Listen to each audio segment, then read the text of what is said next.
vice versa, to show you that the NBA is truly an international game.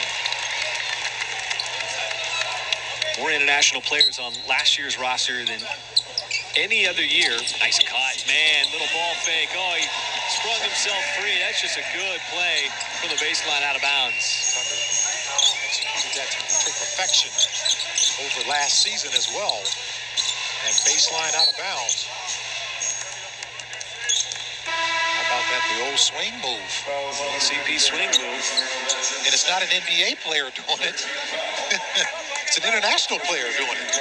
Yes, that translates as well. Across oceans. Watch enough basketball, you'll see it. One of those moves that really hasn't been legislated out of the game yet. It's clearly a foul baiting move. Nice one there by Baisley. Speaking of the move, well, he went with the right hand that time on the left side of the rim. Yeah, inside scoop, and he found that square on the backboard had enough English on it. That means rotation of the ball to drop it in. Franks got blocked. How about Baisley getting up there and meeting him at the top?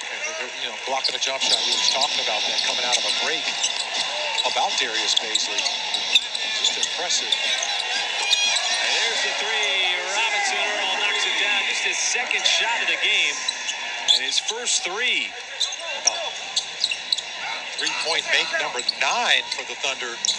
That's what's doing a lot of damage on the scoreboard. 9 of 16. And some looks. There's a pretty cut inside and knifing his way to the rim. Get behind the defense. Randall the second. He's the 36ers leading scorer. Giddy's pass. Picked off. Couldn't quite get it down to the corner. Randall again. This time he'll send it out to McCarron. McCarron dropping that nice little dime on that last play behind the back.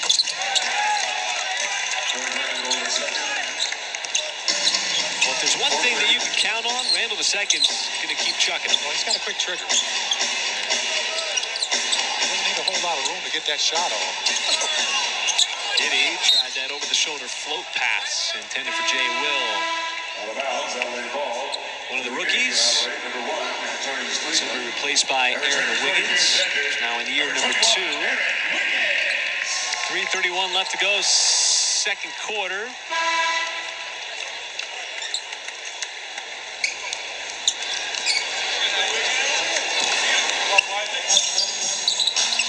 But there's one thing that the Thunder have done here, at least defensively. You see Wiggins getting up on Randall II, not giving him those easy looks from 3. Knowing what the 36ers did to the Suns on Sunday with those 24 threes. No clean, easy looks.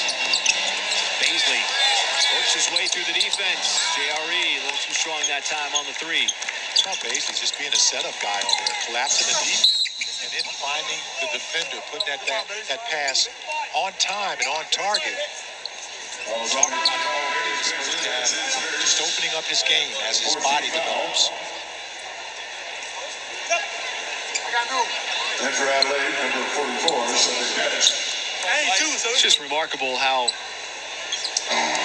many skills players have these days. With big men being able to grab rebounds and take it up the floor, basically be a de facto point guard. Just create offense in so many different ways. It's a pretty take by Cleveland. Boy, aggressively getting up for that two-handed stuff. And good defense initially by Jeremiah Robinson Earl, and then the crossover and finish was impressive. Oh, he's traveled! Wiggins got tied up, but it leaves man wide open from the corner. Yeah, nothing but daylight. He's got that kind of space, it's almost automatic. How about Giddy? Giddy with eyes in the back of his head. I tell you, when you're playing with him, you've got to always be facing him. Because at some point in time, if you're not, he's going to bounce that ball off your head, or off the side of your head, or the back of your head. Because if you're open, just get your hands ready. That's a terrific skill set to have. I don't really know. The coaches can teach you that. It's more of just a feel for the game. Keep yourself on notice. Randall II misfires from 3. He's taking 16 shots here in the first half. Giddy puts his head down, floater off balance. whistle. Loose ball foul that will go against Giddey. The guys that own the floor right now, 4 of them are second-year players. And you call it the quadro draft? Just a quad draft. Yeah. 4 players all played significant minutes last year. And I think that's what's impressive about the Thunder's draft picks. They're overlapping, and they're going to develop together. And that's what makes a nice, strong, solid foundation. The thing about them, too, Michael, is they have different skill sets. Not one player is the exact same when you think about Giddey and Mann, JRE, Wiggins. They all do very different things within their game, within the structure of the Thunder offense. Absolutely, partner. Now, let me ask you a question. A moment ago, you said that the league is different now. When I played, it was a big man's league. What would you call it now? What kind of league is it now? It's a league that operates outside in. It's a perimeter-initiated league because that's where the offense is coming from, and a lot of that is proliferation of the three-point shot. But you've got to be able to make plays from the outside. You've got to have guys who can handle the basketball, create offense, and shoot.